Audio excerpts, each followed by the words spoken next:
Hello, Eric.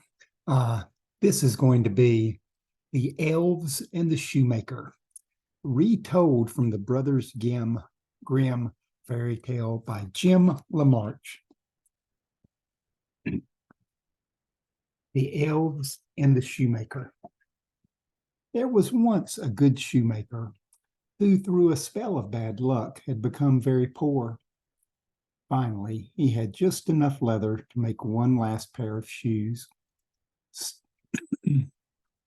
Still, it is a fine piece of leather, said his wife, as soft as butter, yet as strong as your hands.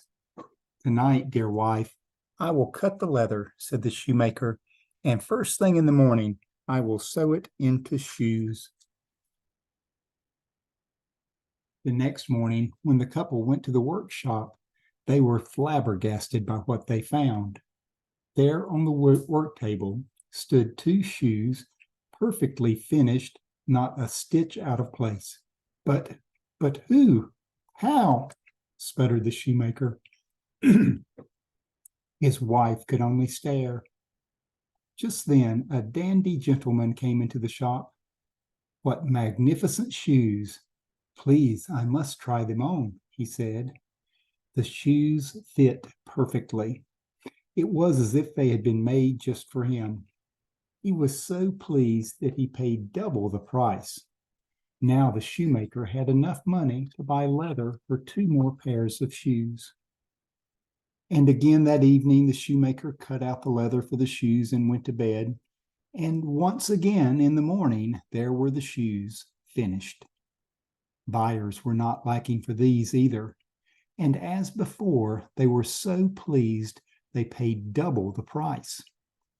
Now the shoemaker had enough money to buy leather for four more pairs of shoes.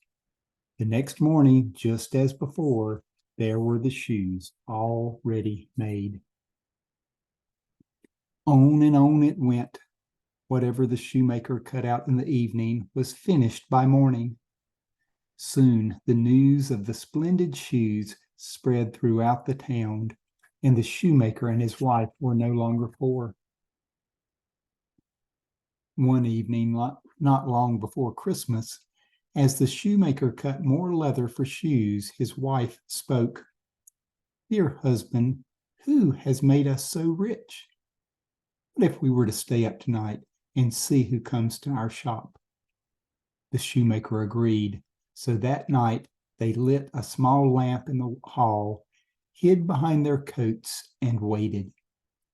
As the clock struck midnight, they heard the creak of a window and the scuttle of small feet.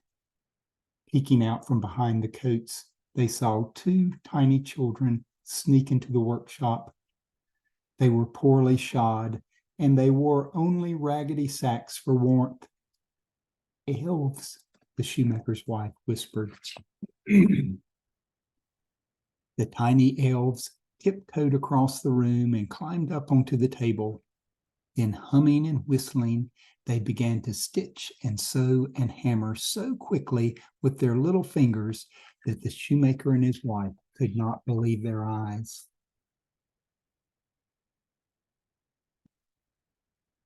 The elves did not stop until all the shoes were finished and stood lined up on the table. Sturdy riding boots, delicate slippers, feather-light dancing shoes, and heavy clogs for work.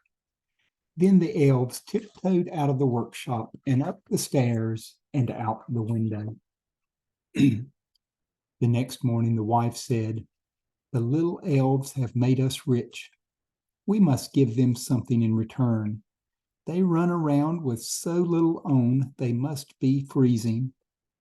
I will make a warm dress, coat, and pants, and knit them each a pair of stockings.